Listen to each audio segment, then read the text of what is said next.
welcome back to Reactivity TV. I'm Amy Albero, and I'm a licensed therapist. I am Chris. I'm not a licensed therapist, but let's be honest.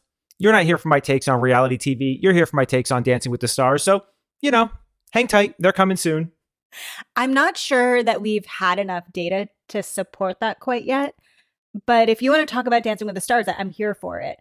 So we're going to talk about Dancing with the Stars, but what we're mostly going to be talking about today is Joan's season of The Bachelorette, episode 4. We're going to give you all of our thoughts and opinions on that and apparently more. But before we do, hit that like button at the bottom of this video and don't forget to subscribe as well. Those two little actions go a really, really long way, and we so appreciate it when you do.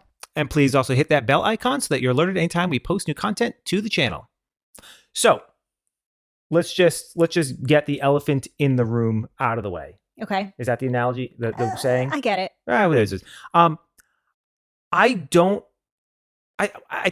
think I understand why, but one single episode of The Golden Bachelorette puts me more in my feels, is that what the kids are saying, than the entire season of The Golden Bachelor.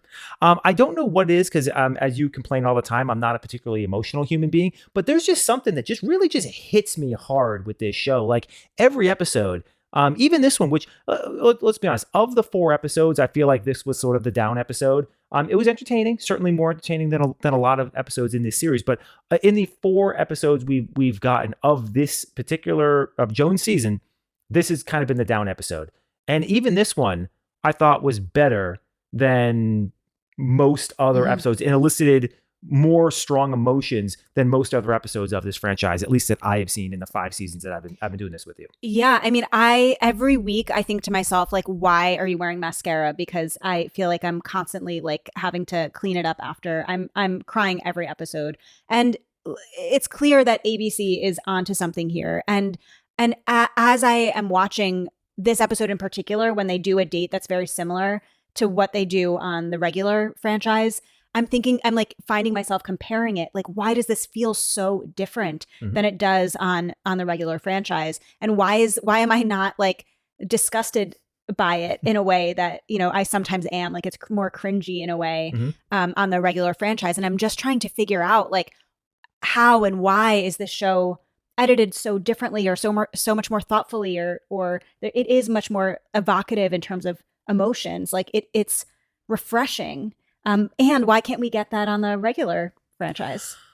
I mean, it's a great question. And I think the answer is somewhat obvious, right? These are a group of individuals, in this case, a group of men that are older, that are more mature, that are more self-aware, that are wiser, that have something to offer, and that have real, true kind of traumas and struggles and obstacles that they have gone through and have come out the other side as better people. You care about these people. It's very easy to make us care about these men. Let's just put it in context of the 22-year-olds. Like, do I care about the average 22? I liked Devin, right, for the most part in Jen's season, and I liked Jen a lot during Joey's season. But the reality is that they're 20-something, right? They have lack self-awareness. You don't root for them in the same way because they haven't earned the mantle of being rooted for. They're just starting their lives. They have their entire lives ahead of them. And in many cases, like Jen, she's making mistakes left and right. She hasn't learned from those mistakes yet. She hasn't come out the other side. The struggles that she claims to have had are microscopic relative to the struggles that these men and Joan have gone through. And as a result, it's really hard to root for a 24-year-old kind of entitled brat. And I'm not saying that just to Jen. I'm saying that like all of them, the men and the women and all both variants, right? It's really hard to you could like some of these cast members, but it's really hard to truly root for them in a way that it's easy to root for these men. I mean, what we've been saying all along is their perspective on life is so narrow and like shallow as it compares to the casts of the Golden Bachelor and Bachelorette. And the other thing that we had talked about in our preview episode for the Golden Bachelorette was that there is something about this cast that is aspirational. You can admire them, you can look up to them in a way that for us who are a decade or more older than the cast of the regular franchise, it's not quite the same way. Mhm. And so I think there's that element of it too. Like they've lived life. We have things to learn from them. They've overcome things, and I guess that does give they in and of themselves are more depthy, and so we get more depth from the content that they're able to create. Mhm. Yeah, and hot take or not, it is official. I think the cast of the Golden Bachelorette is far superior in totality than the cast of the Golden Bachelor. I think Joan's men are more interesting, more evocative. I'm more compelled to watch and care. Mm-hmm. Even though I liked Gary's women, I like these men a lot more. Gary's women is a funny way to put it. Gary's cast. Gary's cast. I'm sorry. Gary's cast. Yes, Gary's cast of women. Yeah, no, I think I agree, but I don't know. I don't know if it's recency bias or not. I found Gary's season to be so entertaining, but I don't know that I cared about so many of these women in the way that I care about so many of these men. Like that, I know them all by name. That even for me as a viewer, I didn't want any of them to go home. At this point, when there's 11 people, even last week, I was like, oh, like I hate that we need to get rid of more. I wish I like having this fantasy that Joan will keep them around for another week. I didn't feel that way before. So yeah, I mean, I'm really enjoying the season. I wasn't sure how I was going to feel about it, how we're going to feel about Joan, but it's been like a true like high point of my week to be able to watch the show. So especially when it's 90 minutes. So. Yeah. Okay. Are you ready for my hot take of the episode? Hit me with it. Okay. Do we suspect that perhaps Mark is feeling the pressure of the hype around him, which is causing him to become more cautious and less authentic? Because right now, to me, Mark is reading as somebody who he's kind of a non-factor. Every time he's on screen now, he's really buttoned up. He just seems cautious. You know, even when he's with Joan, which is we get no screen time, they don't appear to have any connection. And at this point, it feels like he's riding on the fumes of the fact that he's Kelsey's father and he was beloved by people. But it just feels like he's turtled up a little bit and he's just trying not to make any mistakes. And I actually had him on the short list of people that I would expect to have gone home this week if he wasn't Kelsey's father and if he wasn't already beloved by the cast. I think at this point, the road is over for him. And we're just waiting for him to be the next Golden Bachelor. And he's just production's gonna take their one rose per ceremony and give it to Mark for at least a couple more weeks. And for somebody who thinks that he came across as very authentic, he is now reading to me as cautious and inauthentic. Agree or disagree? That part, that he's reading as cautious and inauthentic, that I find is the hot take. Really? I thought that was the least hot takey of all the hot takes. No, I mean, I agree with you that we're not seeing that much of him. I don't see him as a calculated guy in that way. It doesn't seem like he has that in him to. Did he just run out of it? Did the spring in the little toy finally run out? My theory is that production/editing is holding back us seeing more of him in a way. And you won't get this reference, but our viewers may, in the same way that in Sean Lowe's season, Catherine seemed to come out of nowhere. And that is who he ended up picking, and they've been married for, a decade or however long now. And so I don't know that she picks him. It feels like we're getting, sometimes when they like serve it up to you too much in the previews, like I knew Chock was not going home. Like I knew he was going to come back. Why show us he's going home? There had to be a twist. Yeah. And so like that we're hearing, we get this soundbite in the teaser of Joan saying, I love you, Mark. I'm skeptical. Like I could see a world in which that what we're not hearing her say is, I wish I could say to him, I love you, Mark, or something like that. I don't buy it, but I do think that he goes, I think he goes far. I don't know that he wins, but if he doesn't win, I think that he will be the Golden Bachelor, but I don't think it's his choice to kind of like stay out of the fray. I think it's production's choice. You do think this is an editing situation? I think this is an editing situation. Interesting. I'm just going to throw it out there right now. My early pick for Golden Bachelor number 2 is Jonathan. If he doesn't win, I would much rather see Jonathan as the Golden Bachelor over Mark. Yeah, that would be another entertaining season. I mean, both of these men, I mean, women would come out for. I think like much younger women would come out for as well. Yes. Oh, yeah. They're absolutely. both DILFs, as Caitlin Bristow said. Yeah. All right, so let's stop screwing around and let's get into good date, bad date, shall we? Yeah, let's do it. All right, so we got the 3 dates as is standard. We got the 1 group date and we got the 2 one-on-one dates. So the group date is the very classic striptease, Chippendale, on the pole type situation. On the pole. Did you see a pole? There was not a pole, but they're all in the same vein. You know. So what I would say about this date is that it's we've seen this type of date in the past. Not super recreatable. Not something you can really typically do on a first, second, third date. It's definitely something that you can do later in a relationship. But it's a hard.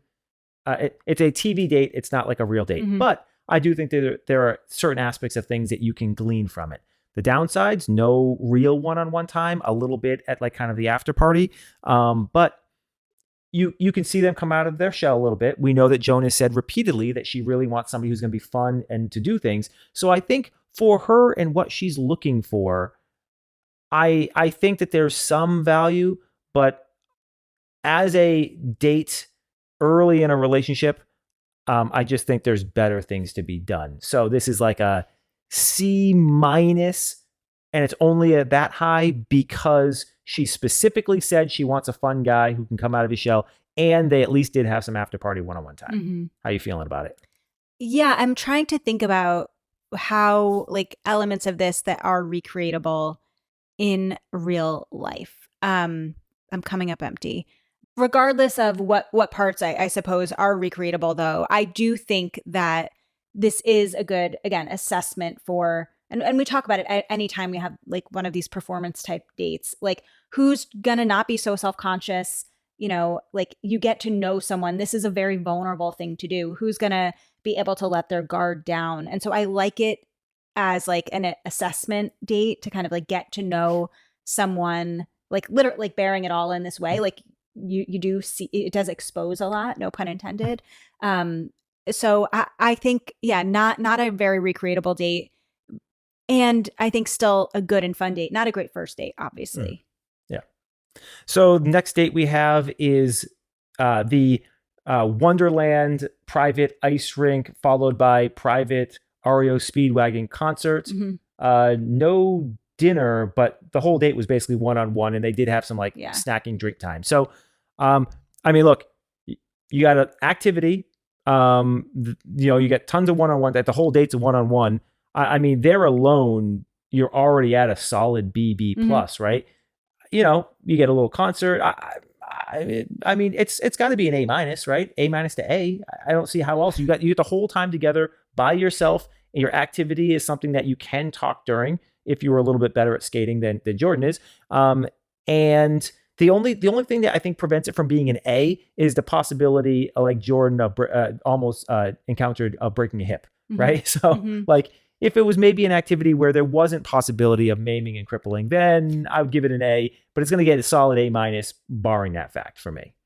I like this date. Yeah. I think there are lots of elements of this date that are great. It's romantic. It's very intimate. There's lots of one-on-one time. Like you're doing an activity to all the things that you're saying, and you're all going to hate me and think I'm a monster like you did last week for me talking about Chris's athletic ability. But this is not a great date if you are with someone that is at a different level than you are with skating, because you can get the ick, as Joan. And she was so icked. You saw that too, right? Well, let's save the Jordan Joan ick factor for when we get into the actual events of the date. But I think I know where you're going, and I think I agree with you. Poor Jordan wasn't pretty. So the third date, cooking date, A plus, love this date. You and I do this date all the time, super recreatable. In fact, one of our favorite things to do when we travel to various different places around the world is to actually do a cultural cooking class. We go, we cook together. We've actually cooked in people's houses and stuff like that. Why are you looking at me like that? Well, I feel like this is a little double standardy, because not double standardy in the way that you think, but we grade all of these as though they're first dates, or at least that appears what we're doing for this episode. Going to her inviting a strange man into her house, I did write that down. That's a little Joan, like let's let's maybe be a little bit more modest in this. You can go to a restaurant. Well, I just think as a first date, I mean, Yeah. Again, we'll talk about it in the context of this show and her and Guy and all of that stuff. And obviously, this is a very different circumstance than. And it's also not her house. Not her house. But I think if this were a first date, this I feel is not. This is not first date. This is almost like a little lazy and potentially predatory to have a first cooking date at someone's house or apartment. Like let's like. I will concede that point. I didn't think of it that way because I also don't think it's her house. That being said, and she invited him over, which is very different, very different dynamic. But that being said, like the cooking dates where you're going to go and you're going to generally speaking, where you're going to go and you're going to cook a meal together, you're going to follow a recipe. If it's especially we do the cooking classes, we love that. I think it's great. You work together, you see how your dynamics are working together. You're doing an activity. It's also a life skill. And a lot of times you can pick up, in this case, obviously they were just cooking their, whatever, kind of the stuff that Joan would probably always cook. But in a lot of cases you can do like more cultural, cuisine, which means you can also learn about different cultures. You can see the interest in how they engage in that type of setting, which I love across the board. I'm surprised. I know we talk about this every time like they visit another country and we talk about how we love doing this and do cooking classes in other countries. Why has that never been a date that they've done on the show? A cooking class? In whatever location they're at. I don't know, but if they're ever down in Miami, they should definitely do Mr. O1's pizza cooking class because that is awesome. Yeah. Mr. O1, sponsor us. We love your pizza and your salads and your Diet Cokes and your red wines. All right, so we're pretty much we're real high on the dates this week. After last week, we were not super high on those. Well, I think in some ways it's easier to be high on these dates because, I mean, for better or worse, these dates were relatively low budget. They were super low budget. Like high schoolers could do these. Yeah. And so I don't know what that's about. It's been feeling like her dates are pretty low budget. But with them being lower budget. But they're still better than Jen's. They are better than most dates. And I think that also is what makes it easy for us to relate them to real life dates too. Mm-hmm. Yeah. No helicopter. They used all the helicopter and heights dates for Jen. Jen got the entire helicopter budget. Yeah. That's it. I mean, by the end of Jen's season, remember the last helicopter? They couldn't even afford 2 microphones in that one. Oh, God. They had to share a microphone. Yeah. Right? I mean, that's how bad deep they went into the helicopter budget there. All right. So shall we get into the actual events of the date? Yeah, let's go. So this first date was a group date. It was the Chippendale date. Everyone goes off and they learn a routine. It's oftentimes in the past we see this as like everybody goes out like and a talent show kind of thing. Either a talent show or everybody goes out and does like their own little kind of striptease. Since they were all 60, 70-year-old men, they made it a little bit more modest and said it's a group routine where you're all going to kind of get like a short little solo act in the middle of it, which I kind of liked for the setting, right? We also had Caitlin Bristow co-hosting, and it wasn't really a judging element. And the other aspect of this date that made it, again, gave it more depth is that this was actually a charity performance in support of the Stand Up for Cancer charity. And their slogan is Bear It All. And so it fit really nicely with this date. Yeah. And, as 60 and 70-year-old men and women on this show, very few people are going to make it to that age and have not been impacted by cancer in some way, shape, or form. And so it really was pretty meaningful to pretty much everybody on the cast in some way. Like very few of them didn't have some connection. Right. And if nothing else, they knew that Joan had a connection to it. Yeah. So overall, while I thought this date was wildly entertaining, I actually didn't think that there was that much really interesting to talk about from the couple's perspective. I don't know if you had a different perspective, but like it was wildly entertaining. It was fun.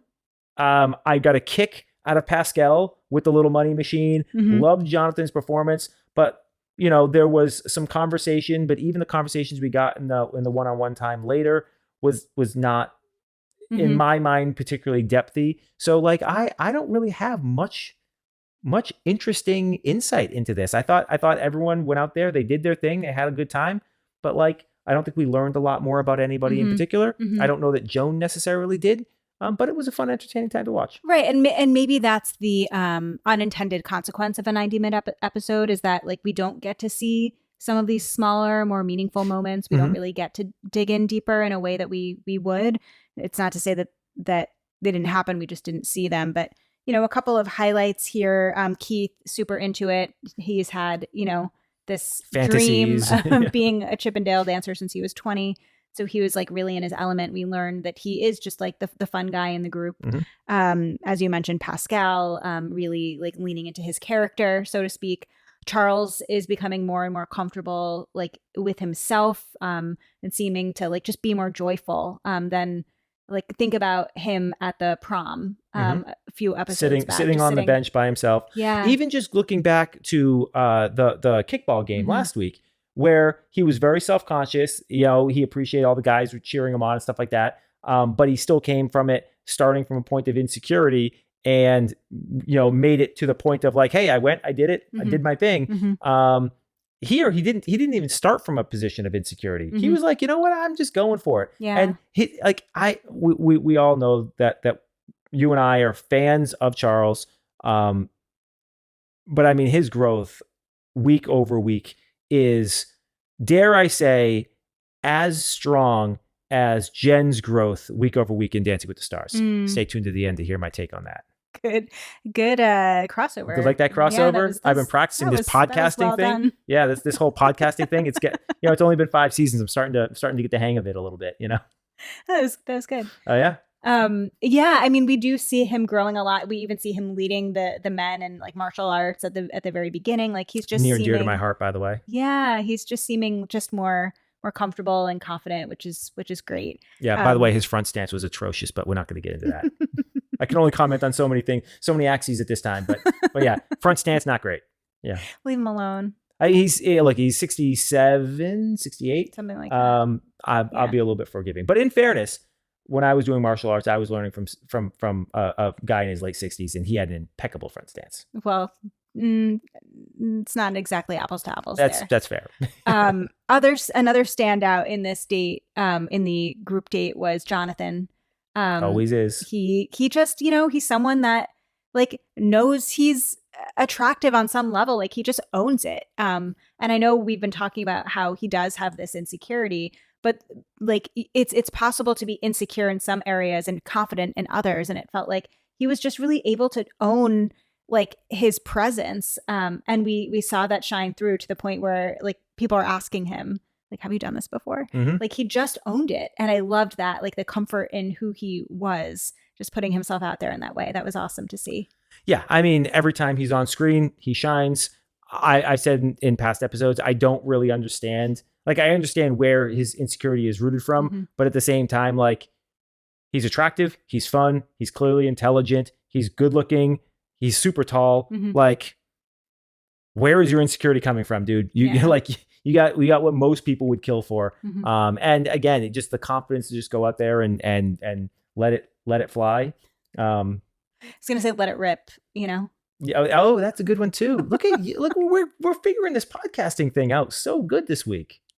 Should we move into the night portion?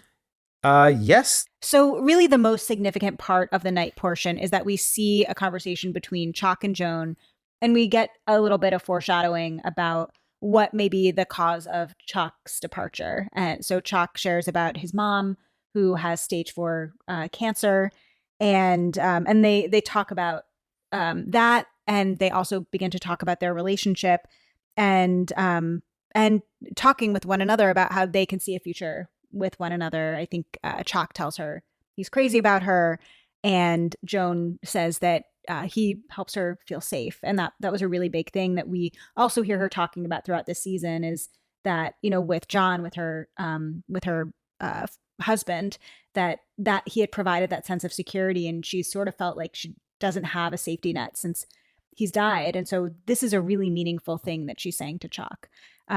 She also says in the kind of the voiceover that Chock is the first one that she really feels a strong connection to, and somebody that she really can see a future with. And when I hear her say that, I I'm confused because like they had their one-on-one date and it was the same thing. They clearly have a connection based on what they're saying and the way they're engaging, but it just does not come across on screen. They both come across as very stiff and wooden when they're with one another. And it just like, I don't see two people that are madly in love or two people that have tremendous chemistry, but clearly I'm missing something because they seem to genuinely be reflecting that in their words. It's weird in their actions. But I do think that this gets explained a little bit later in the episode.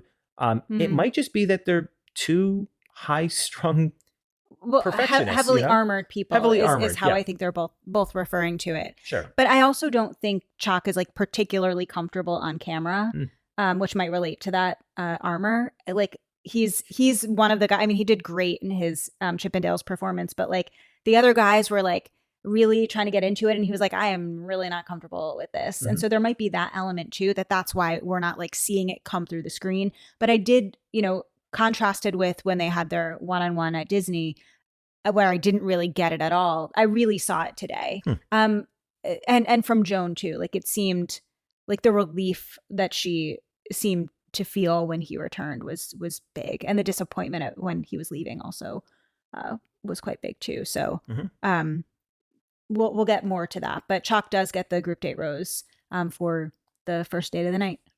Yeah, and this was a rose that kind of similar to the last group date. I just kind of felt like it could have gone to anybody. Like, and maybe again, it's the 90-minute episode. We're not seeing enough information, but it just didn't feel like there was anybody who really, truly stood out on a deep emotional level or on even performance wise. So it really just kind of felt like it was a bit of a coin flip. But I do think that the coin landed on Chock in this situation is meaningful, because if I was going to bet some odds on who was going to get the rose, I probably would not have had him, in the top three. Well, listen, I mean, we are at like the point in the season where every rose counts. Really matters. And so you can't just give it to anybody. Like you need to be really intentional that it actually does mean like, I want to see a future with you, not just like, you're great, let's see where this goes. So I think in some ways, like it wouldn't shock me if she was a little bit more calculated about who she gives like these group date roses to at this point. Yeah. And so the rose that somebody is getting is not a reflection of them necessarily on that date, but it's more of a rose statement of their relationship. Yeah. That would make sense. Okay. So it is the morning after the group date. It is Jordan's one-on-one day. Joan is arriving at the mansion expecting to be going on the one-on-one date with Jordan, but she gets intercepted by Chock. And Chock, unfortunately, has some very, very sad news to let her know. He had heard that from production that his mother had passed that morning. She had cancer. Very interesting timing.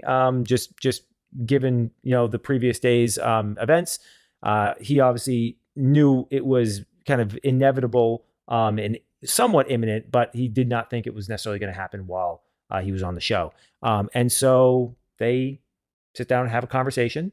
The conversation is on the infamous bench. Kind of the same setup as when she went to let Gary know that she was going to be leaving his season. Thoughts on this interaction? How did Joan do? How did Chock do in delivering the news? Well, can we back up? I will answer your question, but before he tells Joan, he tells the guys. The guys, yeah. And that was, in some ways, I felt like that was like, I'm getting tearful thinking about that more than I'm thinking about like Chock and Joan's reaction, because you could see all of the men either reflecting on their own experience of loss, or even like, I think what was making me tear up was like the anticipation of the loss of my mom.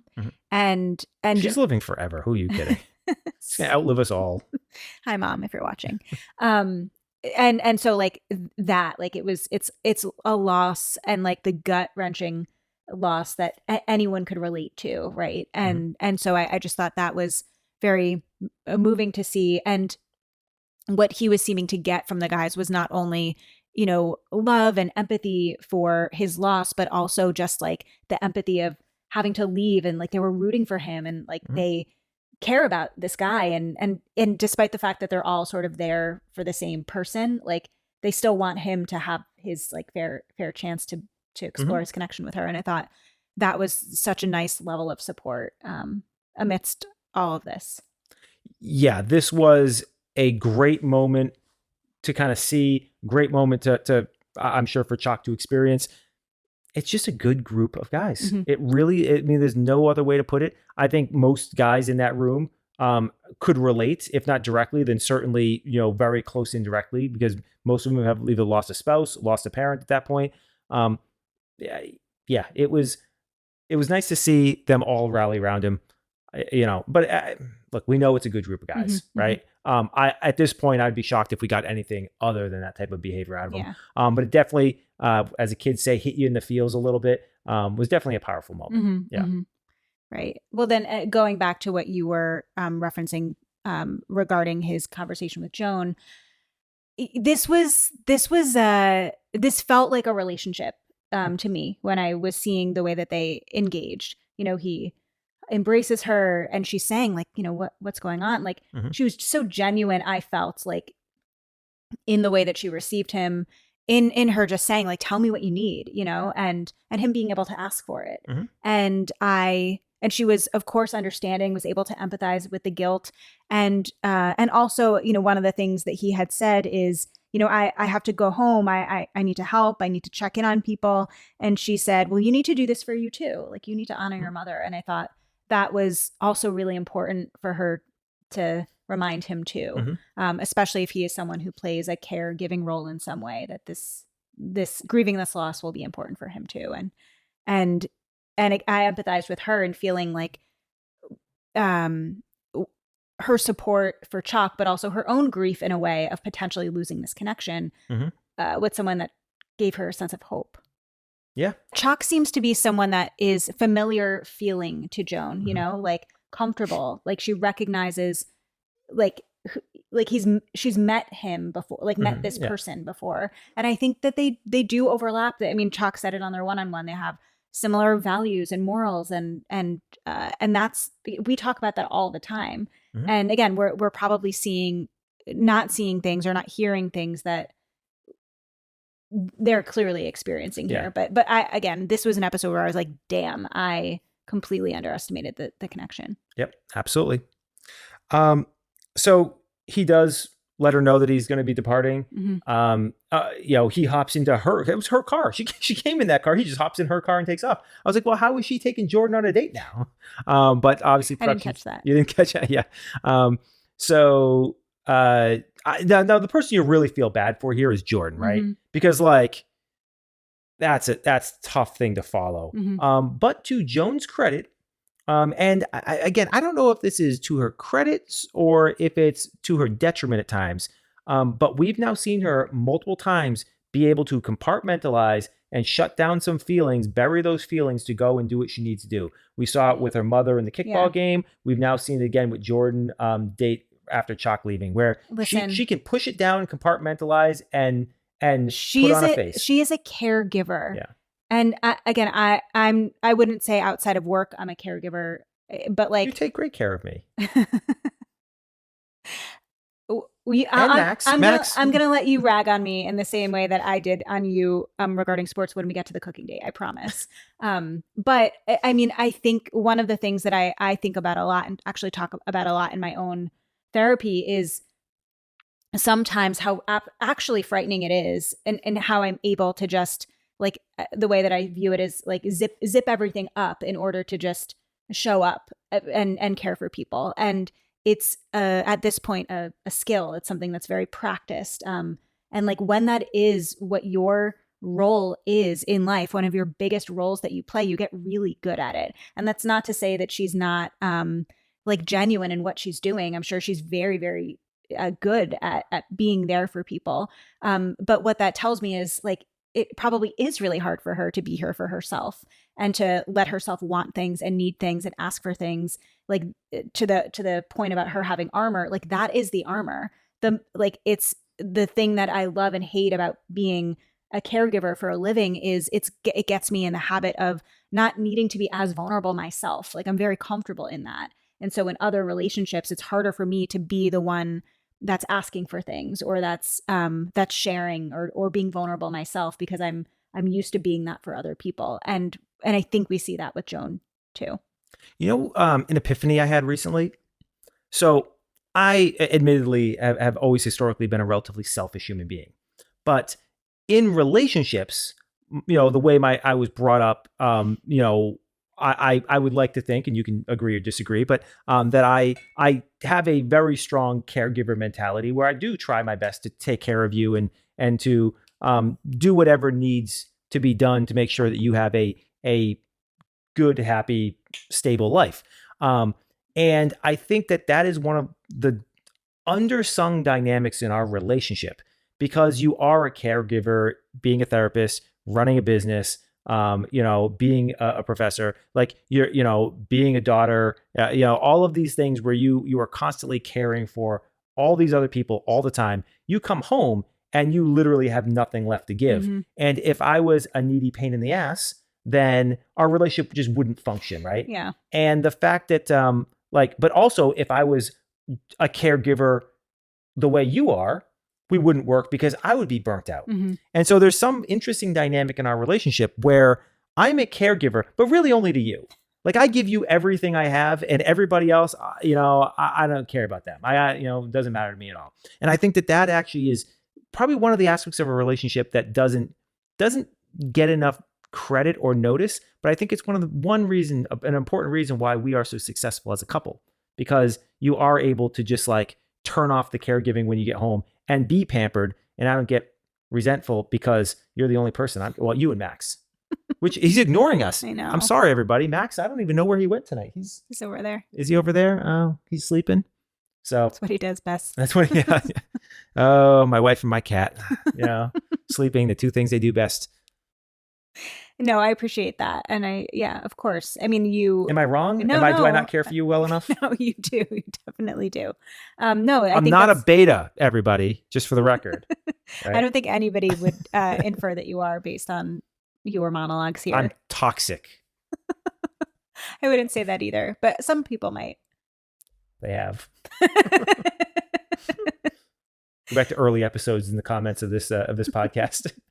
No, I do agree that contributes to compatibility, and I think you said something about you not being really needy. I think that is really important, like again, in trying to balance this out, and we'll see with who Joan gets kind of matched up with, like what those dynamics are, and if they can lend themselves to like this alternating caregiver role. Mm-hmm. Yeah, that would be my one concern about her going with another true caregiver. Mm-hmm. Is you burn yourself out. Yeah. And you got nothing left to give. At some point, everybody needs to be cared for in some way, shape, or form, mm-hmm. right? And, if you have two caregivers together, by the time you get home together, yeah, you have nothing left to give. Yeah. And that's like the story of your life. You give all day long. When you get home, you just have to take for a little bit. Yeah, I try. Yeah. I do my best at that. Yeah. Which leads us into the cooking date where I got things to talk about. Yeah, hey, I gave you a lot of shit last week for your athletic abilities. Go ahead. I can take it. All right, look, I made one grave mistake in our relationship. I made many grave mistakes in our relationship, but if there's one thing I could go back in time and do, okay? For those who don't know, I worked at a mom and pop Italian restaurant all through high school, through most of college. I was a line cook. So I learned to cook basic things. I don't have a good palate, but I learned the fundamentals of cooking from a crazy, fresh off the boat Italian guy, and they take their cooking seriously. Learned how to make all the soups and all the sauces, and how to cook all the things right. And so when I was a young man dating, I had this bright idea that I was just going to cook for women, and that was going to impress them, and it was going to lead to me being popular with the ladies. And it worked. It was actually fantastic. What I didn't realize was that I was setting a precedent. And here it is. We've now been together 17-ish years. We've been together. Actually, hold on. Yom Kippur is coming up. It's actually our meet-iversary here, like in like 2 weeks. Mm-hmm. Yeah. So it'll be like 18 years, I think, right? 2000. It was 2007. 2007. So so it'll be our 17-year, like our 17-year meet-iversary here in like 2 weeks. And I still cook every single night as a result. And Yeah. and you know what's Still cooking every meal. when I'm in I do all Miami, the food prep. All the food prep I do. when I'm in Miami, I cook for myself breakfast, You lunch, and eat dinner. frozen I do broccoli not. and chicken Sometimes. nuggets. Frozen chicken Sometimes. nuggets and frozen broccoli. Sometimes. Anyway, no. So look, I the cooking date. I would have been Guy on this date. How the fuck do you grate or zest a lemon? I don't know. When that step comes in a recipe, I skip it. I don't know what it means. How to chop an onion? Don't let me near a knife. I get nervous. Yeah, I've tried to teach you proper knife skills. You know, one of the problems with knife skills is the way a knife, the handle of a knife is shaped is actually not the proper way you're supposed to hold a knife. And as a result, it's like misleading. You hold the knife along the handle, not realizing that's not actually the proper way to hold a knife. And so I blame the knife manufacturers because they've got to make handles that are more reflective of the proper way to hold a knife. But that aside, you know what it kind of reminds me of? The guest cameo actor in the 4th season of Murders in the Building that was the father in the show about the crappy town. Schitt's Creek. There you go. Eugene Levy. Yeah, that guy. Okay, well, it has nothing to do with Eugene Levy, but Eugene Levy's wife and son in that show. Fold in the cheese. Fold in the cheese. That's what it reminded me of. Fold in the cheese, right? Well, how do you do it? You fold it in. What's that mean? You fold it in. That's kind of what this reminded me of. And I've said in the past that cooking with you is a lot like that, right? Like, just zest a lemon. But what does that mean? Just zest it. What do you mean? Just zest it. Yeah, I have no idea what that means. Yeah. Apparently neither does Guy. Wait. All of this talk about things that I'm bad at is making me think about things that you're bad at. So we need to just for 2 seconds do a quick. Don't you dare say volleyball. I'm a volleyball master. back to Jordan's date because of the ick factor that we didn't talk thoroughly about there. We did not talk. Okay. Yeah. Jordan and the ice skating. Okay. The best part about this whole thing was the fact that he could not ice skate. And Joan legitimately thought he could. What was it? Do you have the quote? I thought he was a manly, athletic guy, but today I saw a silly side. Which is code for, oh, that hurts. You are not winning this show. I died. Yeah. This was not good for him. This was a bad look for poor Jordan. Well, it looked to me like she got the ick, and Joan is almost too nice. The problem I have with Joan here is that I probably think Jordan shouldn't have gotten a rose here. Well, even when they were kissing, she just didn't seem into it. Yeah. Their chemistry was off in their kissing. When REO Speedway was up. Yeah, and this just felt like one of those situations where he was doing what he was supposed to do. He was doing what was asked of him, but it didn't feel like there was chemistry here. Mm-hmm. And she clearly kind of, it looked to me like she got the ick a little bit. And I don't see why he gets the rose other than the fact that she's a nice person. He did everything. He's good looking. He did everything that was asked of him. Mm-hmm. But I don't think he's winning this show at all. I mean, this was actually an episode of Ix as well. Going back to Guy for a second here, I really like Guy, right? But it was pretty apparent that she got icked out of him. He's a doctor, and now I'm worried about him doing surgery. That's not good, Guy. That's not good. And I'm a huge Guy fan. We know from the last episode, everything. Ooh, boy, Guy, you did not do yourself a favor. So I think Jordan and Guy are now on the short list where I think they both are probably going home next week. There he is. I think that both of them are probably going home next week because she didn't feel comfortable getting rid of them in one-on-ones. But she was clearly icked out by both of them, right? Am I wrong? I mean, more Jordan than Guy, I think. Mm-hmm. I don't know if she was icked out by Guy, but definitely maybe a little turned off. Yeah. Which I think is different. But yeah, there just really didn't seem to be much chemistry at all as it related to Jordan. Well, and going into the one-on-one date with Guy, they both had acknowledged that they really hadn't got much one-on-one time mm-hmm. together. Mm-hmm. So to us, we've seen a lot of Guy. And I said this last episode, actually, Guy shines, but Guy is shining with the other guys. Yeah. We've seen really very little time with him and Joan. So it did kind of feel like there was a big unknown question mark there, and both of them acknowledged that fact. So if this was his first opportunity, he gets a date where he gets to spend basically the day with her, one-on-one time, doing an activity that she loves, and he, is, I would say, not strong, right? In his presentation, in his masculinity, and his competency. So incompetent that's causing Joan to question his competency in his primary field of profession. That's a bad place to be, I would say. Yeah, that's not ideal. Not ideal. Not ideal. So I'm calling now. Jordan and Guy are both going home next week. And the only reason that they didn't go home this week is because she is too nice. A bummer. Yep. She's too nice. I mean, Jordan, I think Jordan's a nice guy. I'm not partial to him one way or the other, though. Guy, I respect and like Guy so much that I know. I think she had more legs. Yeah, we'll see. I mean, again, maybe there are parts of their interaction that we didn't really get a chance to see as it relates to Guy and Joan. But I did really like, I mean, we've seen her now cook with the guys, what might be like a couple of Sundays in a row, but like that I also really liked about their date is Joan, is kind of setting the expectation that like this is what happens. This is a on non-negotiable Sunday, in my expect family. It to be here. Yeah, it's mandatory.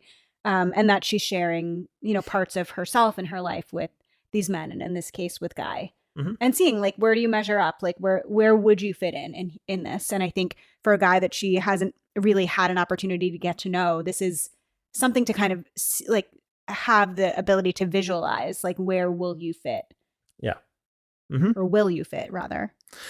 Yeah. So while we're on this date, they get into one conversation, which I really want to talk about. And part of the reason I want to talk about it so much is because I actually relate to it pretty strongly. And that was, Guy was talking about, Joan had asked about kind of the sudden divorce. And Guy had gone into it, and he basically had said that we had spent 30 years trying not to hurt each other. He was talking about how they didn't communicate particularly well. And once they were empty nesters, there was really nothing left to cling on to.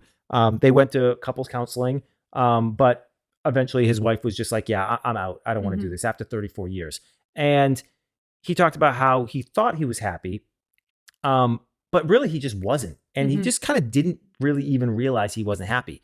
And I talk about this concept a lot. And part of it is from personal experience. But and I say this all the time, kind of a little bit in jest, but in a little bit seriousness, when I talk about the difference between Florida and the Northeast, specifically Connecticut, New York. I talk about how everybody in the Northeast is just miserable and they don't even know it. No idea. You go down to Florida and everyone's happy. And until you spend time down there, you don't even realize how miserable people in the Northeast are. But there's even a more microcosm aspect to this where I had dated a girl, and she was a lot of work, is what I would say. She was demanding. High maintenance, demanding, kind of uncompromising and unyielding. And I used to say, like, I feel like I'm bending over backwards so far that my back actually feels like it's breaking, right? And I would say things like this all the time.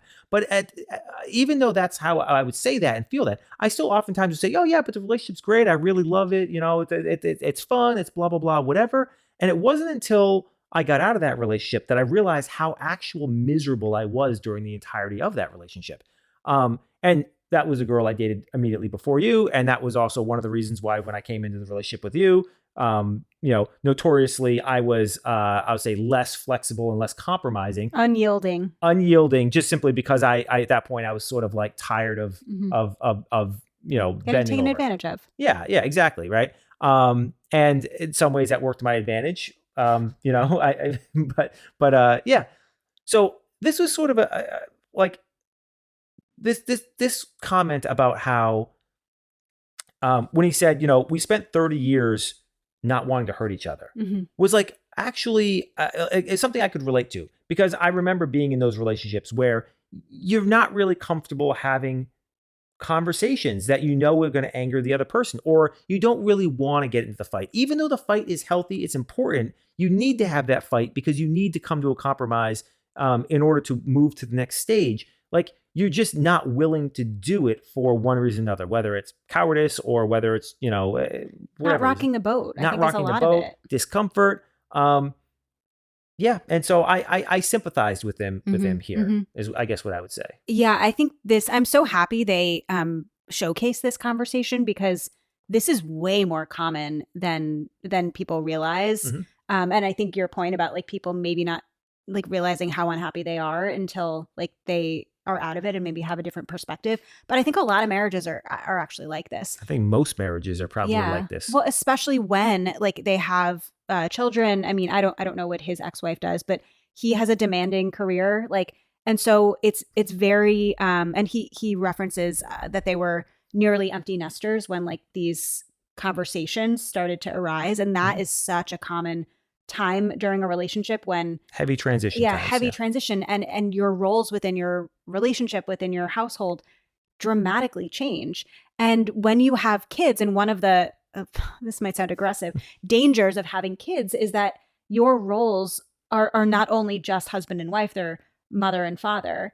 And And the priorities shift from each other yeah, to the kids. and unless you are making extra time to spend time with one another, like it can't happen. I mean, kids are so, and they need to be. They're so demanding. They're so needy. They need so much from you for the first couple of years. Like that they are so reliant on Mhm. you, and so a lot of marriages suffer as a result. And then again, you just kind of learn how to live your life in those roles, Mhm. again with not needing to pay as much attention to marital stuff because maybe you're decent co-parents, Mhm. and then when that role, And there's also a level of distraction. sure, You're you know, when you have kids, you're busy, you're you got your so own busy life. and so distracted that Yeah. it's not until you have a time to step back and you probably start to think Mm-hmm. that, oh, now that we're empty nesters, certain things are going to happen or certain dynamics may change. And then you realize, like, oh, no, Mm-hmm. this is a completely different dynamic than I thought. Mm-hmm. And it had just not really been exposed. Mm-hmm. Right. Mm-hmm. Mm-hmm. Yeah, and that I think is why we see a lot of disruption in relationships when kids do leave the nest.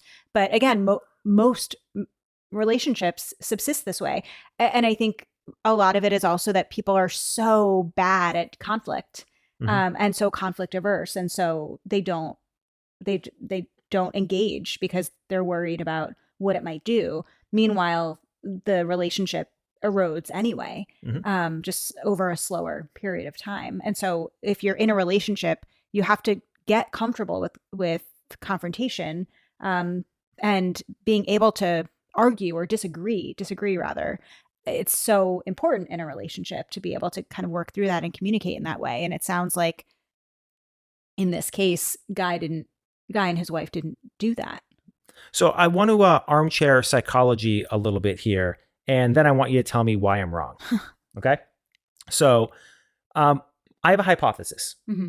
So my hypothesis is that yes, people are bad at conflict and conflict resolution. Conflict resolution is a skill, something that requires practice, something that requires honing, because it's actually a combination of many different skills, such as listening, patience, not being an entitled brat, basically, I right? took a class on it in grad school. Oh, yeah. Well, we're getting there. So, one of my big theories is that conflict resolution is actually on the decline, or the ability to perform skillful conflict resolution is on the decline because, on the whole, parenting has moved away from, we'll say, parenting has gotten weaker in the sense that we are growing a less resilient grouping of kids, and kids nowadays are affirmed rather than told they're wrong, and kids are not forced into conflict. Like you go and you strike out in a baseball game and your parent comes and yells and screams at the umpire rather than you have to sit there and deal with the fact that you struck out. It's somebody's dealing with that for you, right? You get a bad grade on a paper and your parent comes and yells at the teacher, right? We basically removed people's ability to sit in both internal and external conflict. Yeah, discomfort. And as a result, generally speaking, kids are becoming less resilient and they're not learning how to sit in discomfort, how to navigate through discomfort, which permeates through the inability to perform conflict resolution as they get older. I think that's an aspect of it. I mean, partial credit. Partial credit. We've Okay. we've talked about that before on this podcast about like the decline of resiliency because of I think, the parents over functioning. Mhm. But I also think in the rise of like the internet and just technology and all of that stuff, it has eroded our like social and interpersonal skills. And like we don't know how to actually communicate anymore. Because everything's just communicating through text message. Yeah. People don't even pick up the phone anymore. Yeah. People don't pick Yeah. up the phone. People don't like have to engage like with eye contact much. Mhm. Think about even so much of work has moved remotely, like having in-person meetings and presentation, handshake relationships like that doesn't exist in the same way. And so I don't know that it's only about our inability to tolerate discomfort and work through that. I think it's also we are getting less and less comfortable with interaction at all, because any interaction is like we're removing the humanity from interaction. Mhm. And that in and of itself makes interacting even on a like more positive level more uncomfortable. So I think that's a more overarching theme. Yeah. Remote work is the death of business. Well, it's not even And it's not only remote work, it's all of it. Mhm. You Yeah. know. Yeah. I mean, people get off the dating apps, go and, meet somebody in the real world. Yeah. Well, someone pisses you off, you can block them. Mhm. You don't want to, deal with someone, mute them. Like we have all of these ways to cut people off without actually expressing to someone, expressing to someone what they have done that has impacted us. And it gives us a way to squash a conflict, but not resolve it. And in therapy, that's what, when individuals come in talking about their relationships, or when couples come in, like we hear a lot of like conflicts that happen, but we don't hear a lot about the ways that they get resolved. It's just that we move on, or maybe it gets brushed under the rug, or, but we don't have the skills. To your point, we don't have the skills, but I think it's on a deeper level that we've lost the ability to really connect. Mhm. Yeah, even in work, if you have a problem at this point, you just go complain to HR and HR just handles it. Mm-hmm. Like back in the day, if you had an issue with a coworker, you had to hash it out yourself. And if it got really bad and HR did get involved, which they only get involved in serious cases, then usually there still would be some like mediation setting where the two of you had to sit down. That was even common in schools. All of that is gone now. Now everything just gets it pulls out and you never have to kind of face your accuser or so to speak. Right. Which is, I think, all contributing. Mm-hmm. So, feel for Guy. Obviously a tragic situation. Can't imagine spending 34 years with somebody, having, a family, kids, and then realizing after all of that time that, I don't want to call it a farce, but certainly it was not the marriage. It was. Yeah. So that's why it's really important that Max never grow up, never get a career, so he can stay here, so that our marriage stays nice and stable, right, Max? So that's what I had on the Guy date. I loved the Guy date in theory. I thought his execution of the date was pretty poor, but I thought that they had a really meaningful conversation. I don't necessarily know that it moved the needle for Joan, but I do think that it was probably the most interesting conversation, and the most noteworthy thing to talk about from a couple's perspective in this entire episode. I agree. Yeah. So anything you want to talk about before we go to the cocktail party? No, let's have some cocktails. Okay. Again, maybe it's a 90-minute episode, but we flew through this. We didn't really get a ton. I think the noteworthy thing here is that Pascal, who has been a fan favorite, he's been a lot of fun. She clearly is into him. He's clearly into her.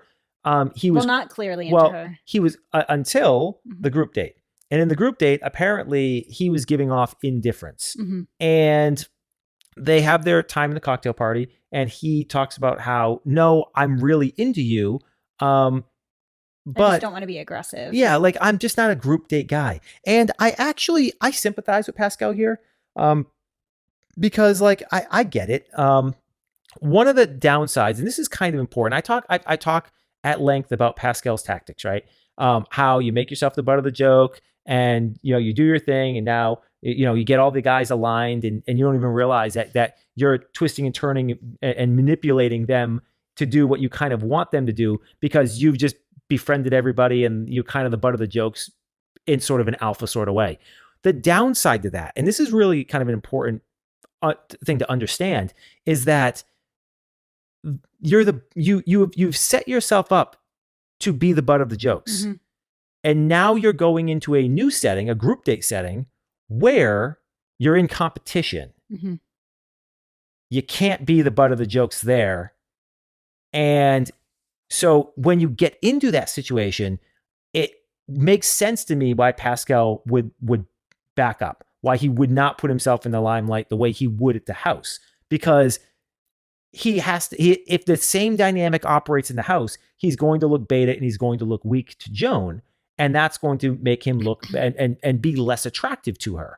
And so it makes perfect sense to me why he would come across as indifferent and a little bit cool and taking a step back. That being said, I understand from Joan's perspective, because like she doesn't understand what the dynamic that he's giving off in the house. Mm-hmm. She just knows that, hey, everyone likes him. He's fun. He, jokester, kind of a bit of a clown, but like, he's got a real serious side too. So that's sort of my take on this Pascal thing. He does end up getting a rose. So clearly what he says to Joan is compelling enough to get her to understand. And she does say, well, he's French, so they're an indifferent people. I think that's racist, by the way, Joan. But the French are white, so I guess it's okay, right? Is that how that works? I don't know how that works anymore. But yeah, I'm fairly certain that's racist. I don't know.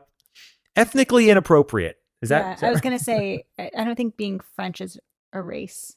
It's ethnically inappropriate. Mm-hmm. Yes. So that's my take on Pascal, his indifference, his coolness, and that whole thing. What do you think? Yeah, I hadn't considered any of that. I wouldn't expect you to. So it's interesting to hear your perspective on it. I was shocked that he did get a rose. I wasn't sure that he did enough or was compelling enough to Joan. And I wasn't sure if this was one of those times where it's like, oh, well, like similar to like, it seems like she's not going to send someone home on a one-on-one like Jordan. And this was one of those times where it was like, oh, okay, well, he just said all the right things, so I need to give him the rose. That's kind of what I was wondering. One quick thing is that Mark gifted Joan a fire truck in memory of his performance. But probably one of the most cringy things, I don't know if it's more cringy than Jordan skating, but was Keith's one-on-one time with Joan. He was so self-aware that he was bombing. And there's a guy who's had pretty good confidence all along. He's generally performed pretty well. Sometimes you just have one of those days, and he bombed. He knew he bombed. He admitted he bombed. Yeah, and I mean, like, just one of those things. Kind of a little inexplicable, but yeah, it was a bomb. Mm-hmm. He still gets a rose, but again, he was the first impression rose. We know that matters with the women leads significantly more than it matters for the male leads, just statistically. So he might be cruising on the fumes of that at this point. But he is a nice guy. But since he got the first impression rose, I don't think they've had any meaningful time together. Yeah, I right? don't see it. Yeah.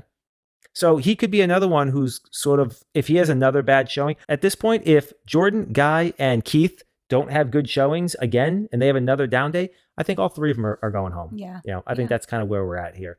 All three good guys, but they're all good guys. So tough call. So that's really it. Cocktail party. Chock comes back. Well, yeah, I was going to say, yeah. Outside of Chock, the cocktail party, we only got those 4. It wasn't particularly interesting or exciting. The highlight here is that Chock does come back. First off, I don't know how many days it's been, but it doesn't feel like it could have been more than 2-3 days at a maximum, maybe. So he really 5. I mean, I don't know. But it just feels like he took care of business quickly and came back. Her response, the way he came back, the conversation that they had, just the whole thing indicated to me that he is actually the front runner. And I didn't see it till this moment. So, yeah, that's, I don't even know what more to say about that. It's pretty clear that she is really into him. And if he can be believed, he seems really into her as well. Right. So, I mean, what he does say, to her twice, once when, he's leaving and once when he's coming back, I need your help. Mm-hmm. And in the first context, it's like, my mom died. Like, I need your help. Like, I need to leave. And in this context, it's, I need your help. I need to open up more. Mm-hmm.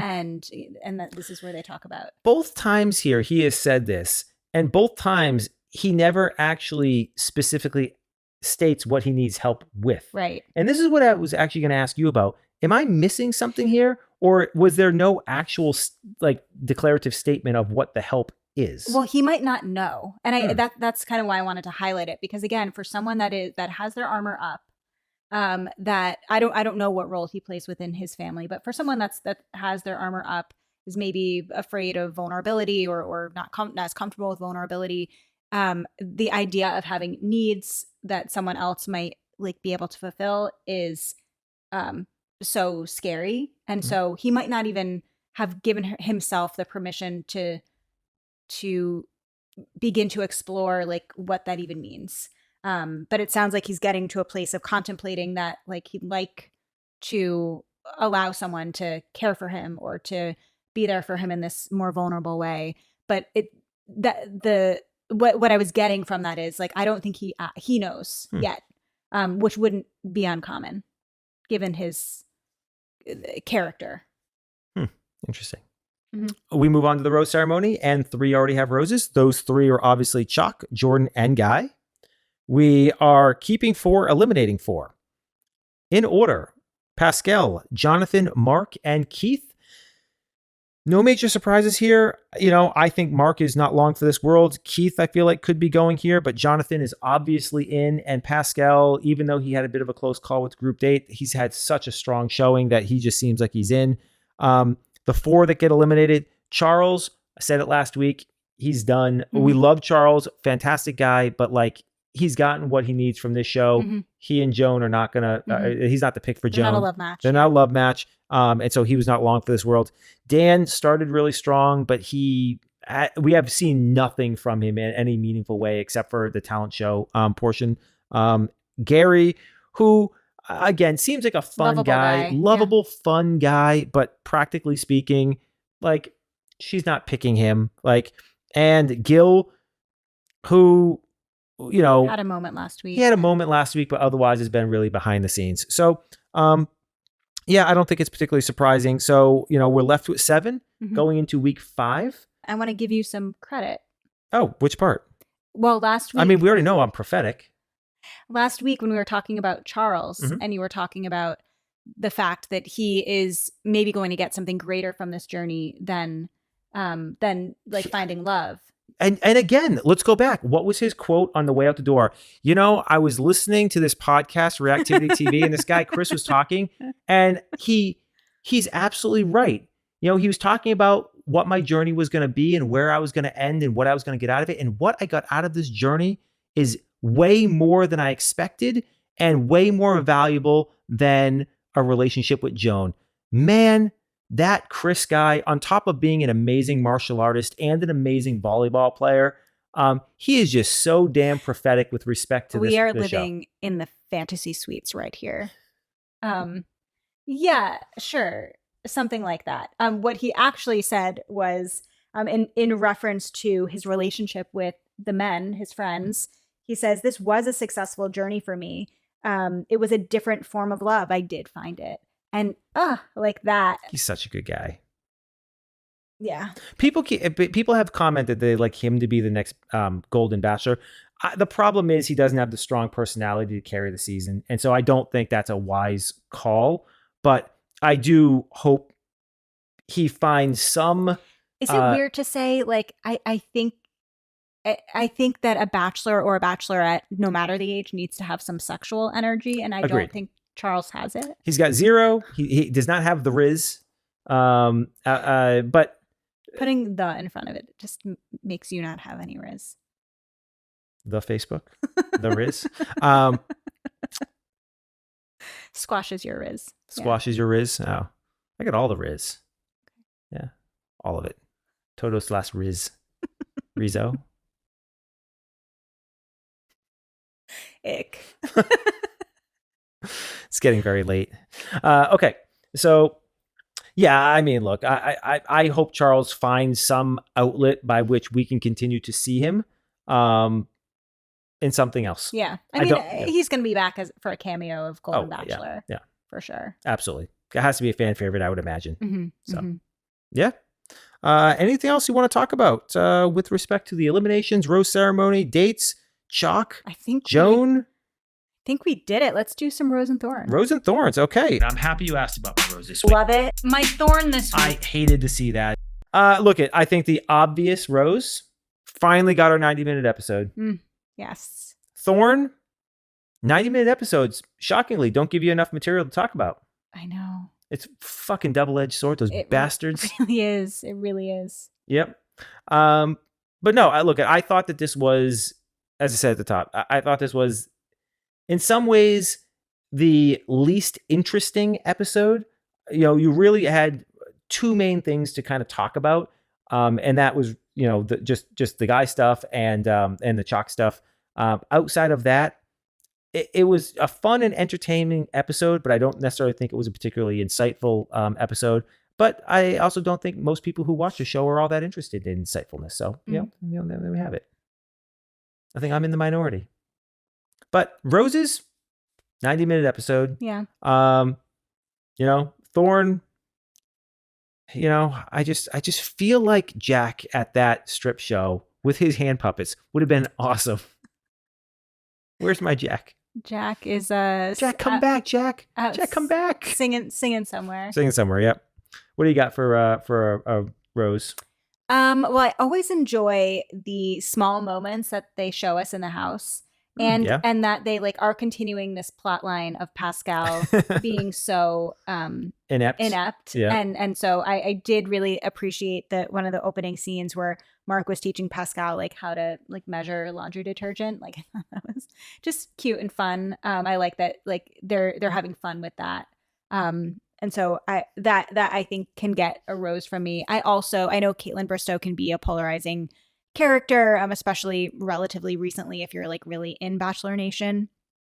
But I was living for her facial expressions during the group date. I thought that was almost as entertaining to watch as she and Joan. Their reactions to the men was quite entertaining. So I think I give that my rose.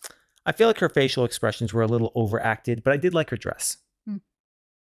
My Thorn is that I feel like the budget for these dates is just a little too low. I feel like the art department is working overtime and they're trying to create or curate a winter wonderland in the middle of LA, but give us more. And I don't, why are we not traveling? Why are we not going anywhere? Why are we still in episode 4? Why are we still at the mansion? Give these fucking guys a break. Can you not give them at least a full bed in a hotel room that they still need to survive in bunk beds? They're in their 60s. Come on. Let's get on the move here. So that I think would be my Thorn. Yeah, I think that is entirely fair. Yep. So I think it's time. I think it's time to give the people what they're really here to hear about. Oh, what would that be? Our Dancing with the Stars crossover. So everybody, just to remind you all, don't watch Dancing with the Stars, don't know how it's judged, have no idea if you can get eliminated. But our most recent Bachelor, Joey, and our most recent Bachelorette, Jen, are contestants on Dancing with the Stars. And as it so happens, Amy and I have been amateur ballroom dancers. Champions even. Amateur, we've won several championships over the years when we competed, not recently. But we are amateur ballroom dancers and have been for 12, 13 years or so. And trophies over there. We got trophies. We do have trophies over there. Yeah. So this just felt like, how do we not talk about the crossover? And, in past episodes, we've done this at the top of the episode, but because it's a double header and I actually got 6 dances to talk about this week, I figured we had to save it to the end. Now, I know what you're thinking. 6, double header, 2 times 2 is 4. But things are better in 3. And thus we had to add 1 contestant. And that contestant is Danny Amendola. Why Danny Amendola, do you ask? Because I'm a New England Patriots fan. And because we need someone to make, Jen and Joey look good. And Danny's doing an awfully good job of making everybody else look good because he is a horrible dancer. Let's just put that out there. Okay, so let's just get into some first initial comments. This week, we got 2 pasodobles. Paso Doble is a very challenging dance. It's also a very uncommon dance. You and I have only danced this, I think, 1 time in all the times that we've been dancing. It's actually a dance of Spanish origin, unless you're French. The French people claim that they actually invented it, but I think it's a little dubious. The theme of this dance is actually that of a matador and a bull, and it actually represents the bullfighting in Spanish culture. And so it's actually really interesting that we see two of these in 1 week back to back, just because it is such an uncommon dance and it is such a challenging dance. So that's the first thing I want to note. And the matador, that role is usually of the female, Correct. and the bull is usually the male. Yeah, and actually, if you look at the costume designs, so Jen does one, and the other one who does it is Whitney. So if you actually look at the costume designs, what are both of the women wearing? They're actually wearing caped skirts, where it's effectively a skirt that is only in the back, and it actually looks like a cape. Just instead of it being around your shoulders, it's around your waist. Yeah. And that is to symbolize the matador's cape when she's dancing.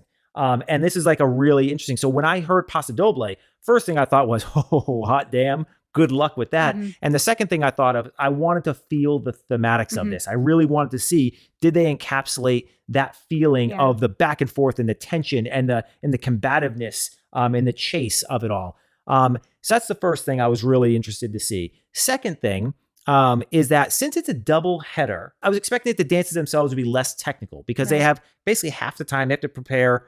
Well, they had 2 weeks, so they didn't perform last week, but they had to prepare 2 dances. So I still think it's quite a challenge. Sure, yeah. And then to perform back-to-back nights, to a live audience, like that's all I kept thinking about is like, God, like that is hard, very hard. And what I want to roll into is I want to give. We'll start with Jen. I want to give her the accolades first because what is her? She does a Paso Doble, which you've already talked about, is a very challenging dance. What is her second dance?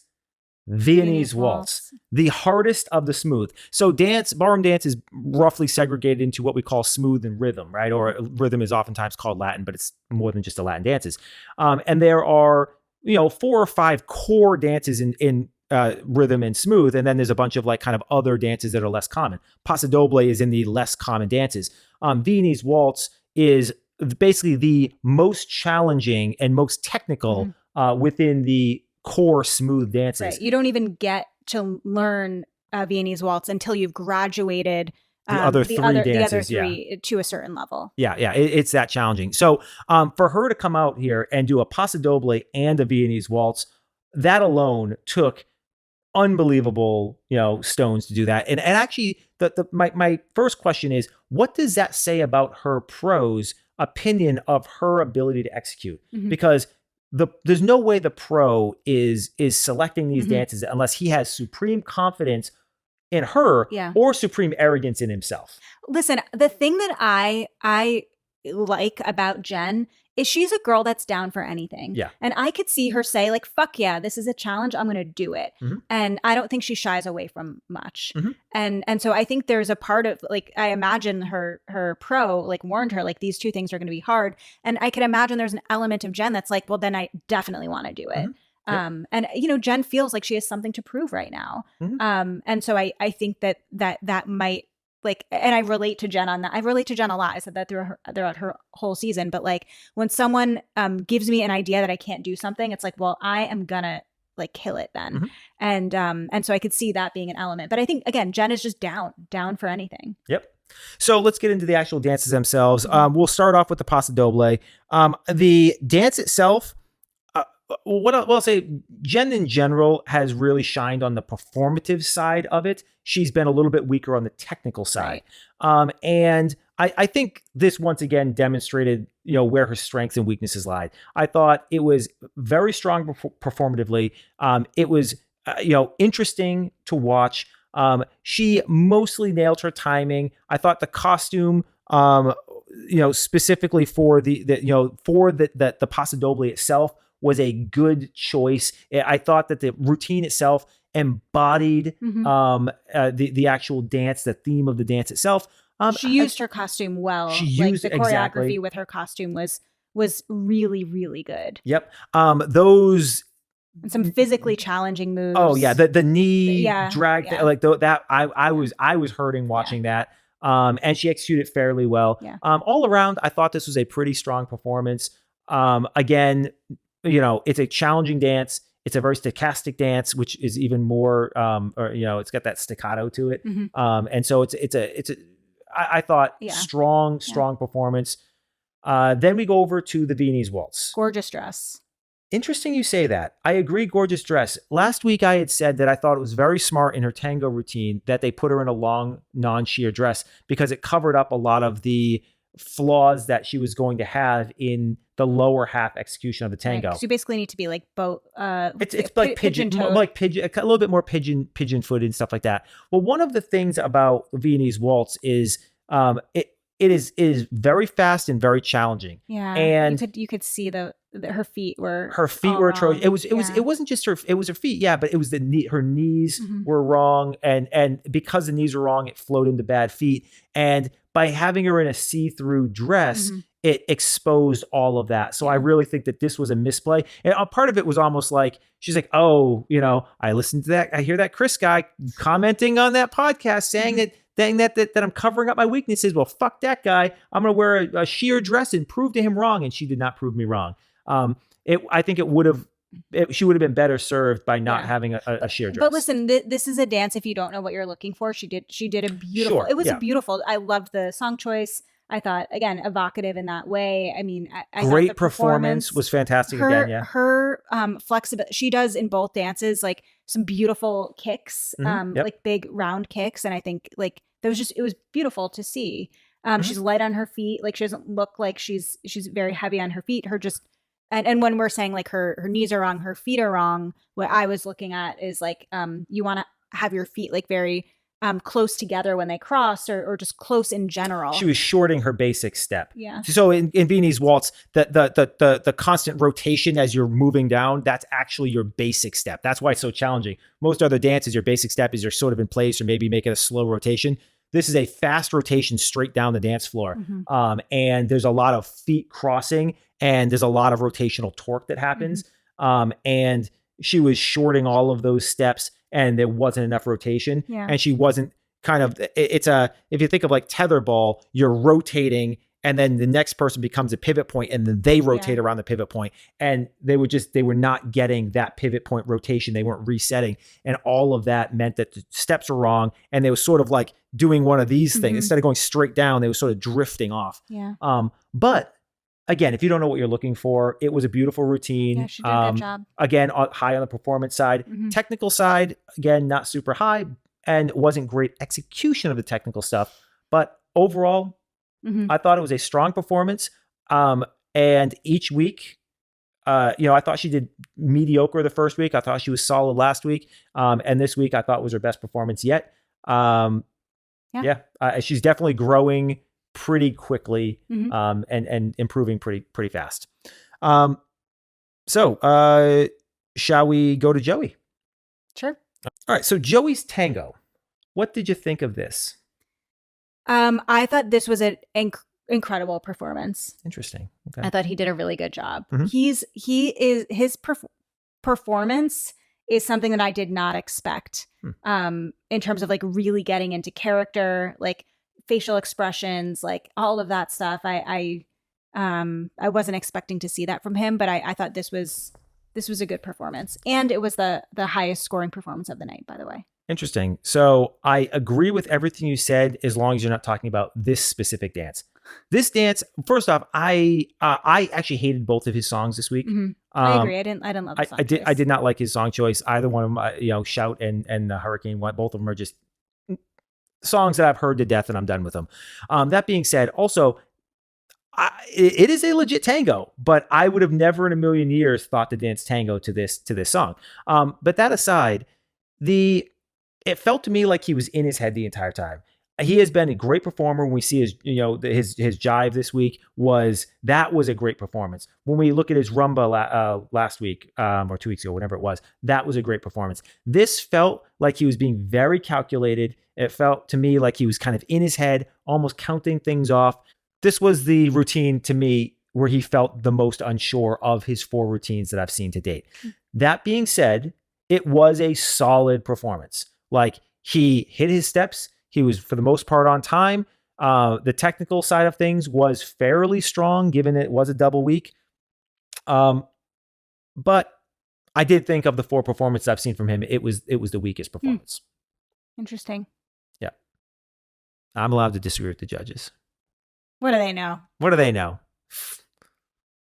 I dance in professional, amateur competitions, a pro-am, if you will. We should insert the photo of us at Constitution? yeah. Or me and Ricardo in our suits. Yeah, if I can find him. Yeah.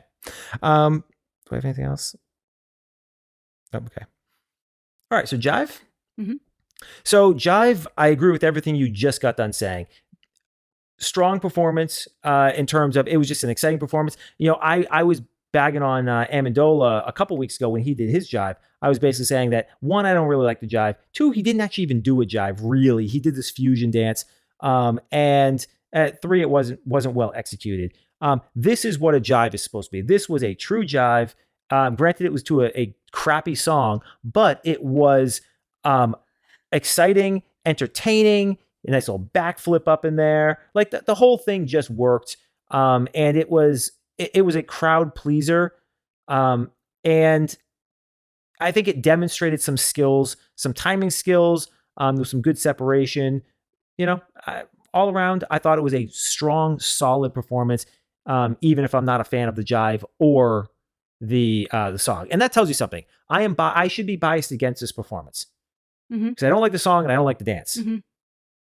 Yeah, I mean, Shout makes me want to dance every time I hear it. I was having a really hard time like counting the steps, the timing. Yeah. Thank you.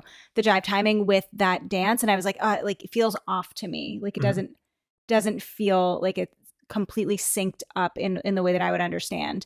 But I thought, he, again, great performance. I think he and his partner are really compatible. They clearly trust each other. Mm-hmm. And when we get to Danny, that will be a thing that I won't say. But I thought this was a fun performance for sure. He's doing great, better than I expected for sure. Yeah, I'm only watching these three competitors, but he's clearly far and away the best of the three overall. Mm-hmm. It's not particularly close. Jen has. I don't know where he's stacking up against like some of the others. I have no idea. Yeah. I mean, Jen has moments where she, approaches Joey in individual dances, but on the whole, Joey is crushing both Jen and Danny, mm-hmm. and it's not particularly close in my mind. All right, anything else on Joey, or should we go on to Danny? Let's go to Danny. Danny. He's got great abs. Oh my God. This me saying Danny is a callback to Jen's season of The Bachelorette, by the way. Okay. Danny, you are a multiple time Super Bowl winning wide receiver for the New England Patriots. The New England Patriots, during the time that you went to the Super Bowl, was one of the most finesse offenses in the league. How is it that you have no finesse, zero finesse, none, grace, zero? This guy, heavy-footed. He's just clunky. It's like bull in a china shop. You refer to Joan and Chock as wooden. This is wooden. It's just so stiff. It's like, dude, like 2 yards and pivot, 3 yards and cross. Like let's get Bill Belichick up in there and let's get him coaching you where you need to be, because the grace and finesse you had on the football field, we are not seeing it on the dance floor, and that is shocking to me. In totality, I can summarize his current experience on this show as he's trying a lot of things, but every single thing he is trying to do, somebody else has done and has done it better. The backflip, Joey just did a better backflip.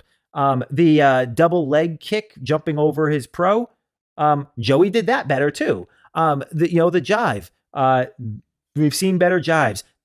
Tango, we've seen better tangos. Removing the shirt. The shirt, that was rough. Oh boy. And let me tell you something, I am sympathetic to that, because we have had routines where something gets ripped off during the routine. It's always modest and appropriate. It's for effect. There's always something on underneath there. Don't get any ideas down there.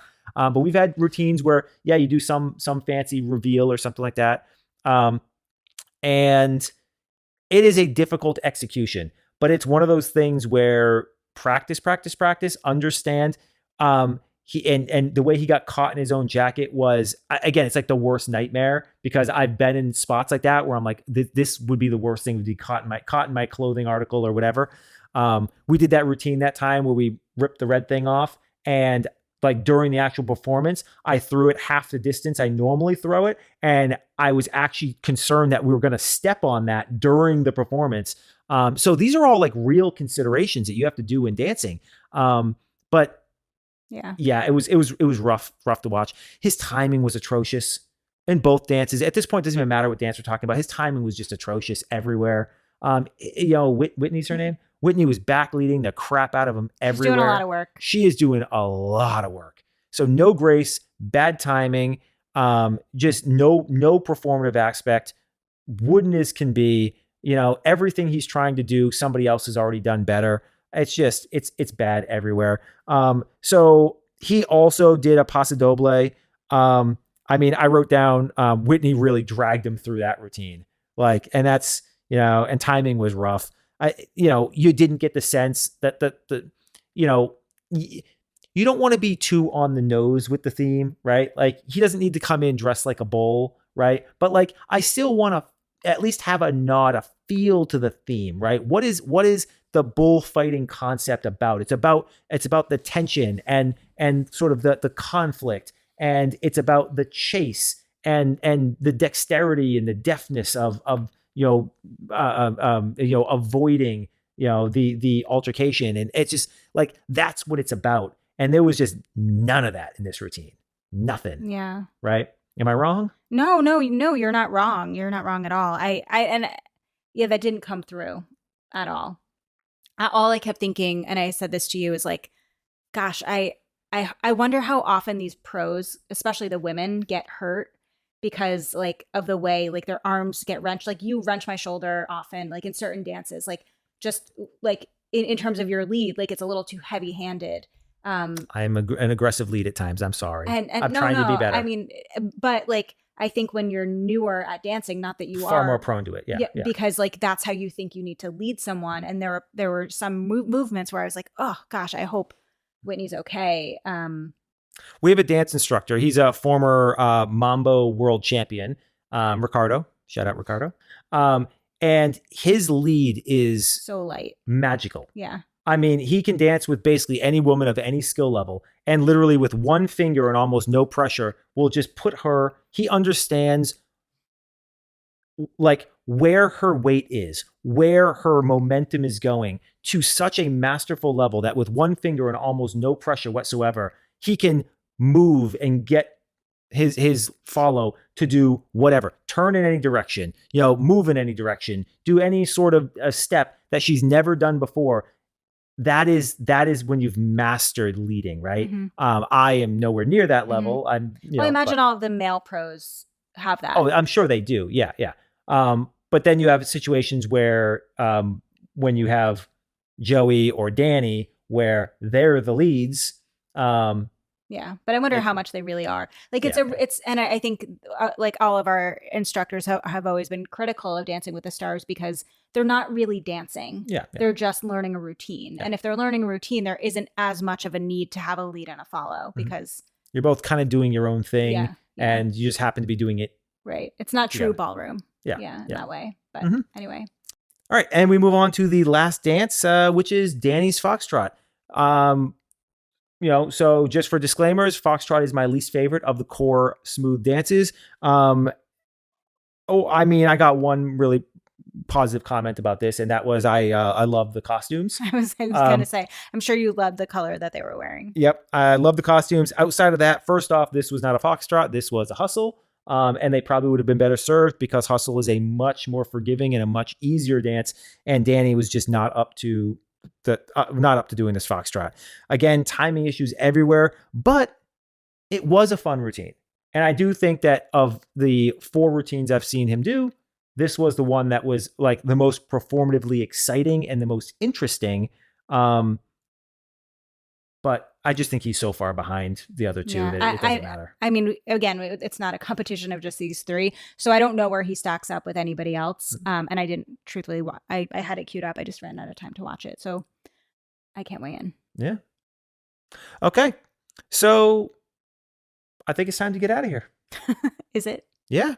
Thank you so much for being here with us to recap Joan's season of The Golden Bachelorette. We'll be back next week with episode 5. If you want to hang out with us between now and then, feel free to follow us over on Instagram at Reactivity TV. You can also follow me on Instagram at Amy Albero LCSW. Keep writing your comments, thoughts, reactions, suggestions in the comments below, but you can also email us to reactivitytv@revivecfw.com. We will see you next week. Bye.